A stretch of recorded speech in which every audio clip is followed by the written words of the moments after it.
നമ്മുടെ ജിൻഡോയും അപ്സരയും ക്ലാസിക്കൽ ഡാൻസിന്റെ കോസ്റ്റ്യൂംസ് ഒക്കെ ഇട്ട് ഡാൻസ് പെർഫോം ചെയ്യുന്ന ഒരു പ്രോമോ വന്നിട്ടുണ്ട്. ഇന്നലെ ലാലേട്ടൻ പറയുന്നത് കേട്ടിരുന്നു, ഇതേപോലെ ഡാൻസ് പഠിപ്പിക്കണം എന്നൊക്കെ. എന്നിട്ട് പ്രോമോ അവസാനിക്കാറായപ്പോ ലാലേട്ടൻ പറയുന്നുണ്ട്, ഞാൻ എന്തോ ദേവലോകത്ത് പോയി നിന്ന ഫീലാണ് എന്ന്. അപ്പോഴത്തെ ജിൻഡോയുടെയും അപ്സരയുടെയും ആ ഒരു ചിരി കാണിച്ച് പ്രോമോ കട്ട് അവസാനിക്കുന്നു. ഇന്നത്തെ എപ്പിസോഡിലെ ഹൈലൈറ്റുകളാണ് ഈ ഒരു സംഭവം, പിന്നെ ക്യാപ്റ്റൻസി ടാസ്കും ഒക്കെ. ജിൻഡോ ഡാൻസ് കളിച്ച് തകർക്കും, പൊളിച്ചെടുക്കും. പക്ഷെ ഇനി ആരെങ്കിലും ജിൻഡോയുടെ ഡാൻസിനെതിരെ വിവാദ പ്രസ്താവനയുമായിട്ട് വരുമോ എന്നൊക്കെ കണ്ടു തന്നെ അറിയാം.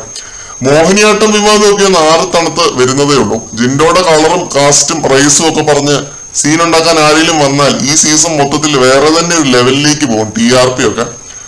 അതിനുവേണ്ടിയും കൂടി ആയിരിക്കാം ഇതേപോലെ കോസ്റ്റ്യൂം കൊടുത്ത് ഡാൻസ് കളിപ്പിച്ചത്. പിന്നെ ഒരു ആക്ഷേപഹാസ്യം എന്നതായിരിക്കും. എന്തായാലും ഇന്നലത്തെ എപ്പിസോഡിന്റെ ബാക്കി കട്ട എന്റർടൈൻമെന്റ് ആയിരിക്കും ഇന്നത്തെ എപ്പിസോഡും, അതിൽ ഒരു ഡൗട്ടും ഇല്ല. നമ്മുടെ മലയാളം ഇപ്പൊ കംപ്ലീറ്റ്ലി ഒരു വീക്കെൻഡ് കം ആർ ലെവലിലേക്ക് പോയിക്കൊണ്ടിരിക്കുകയാണ്. ജിൻഡോയുടെ അപ്സരയുടെ ഇടിവെട്ട് പെർഫോമൻസ് കാണാൻ കട്ട വെയിറ്റിംഗിലാണ് ഞാൻ.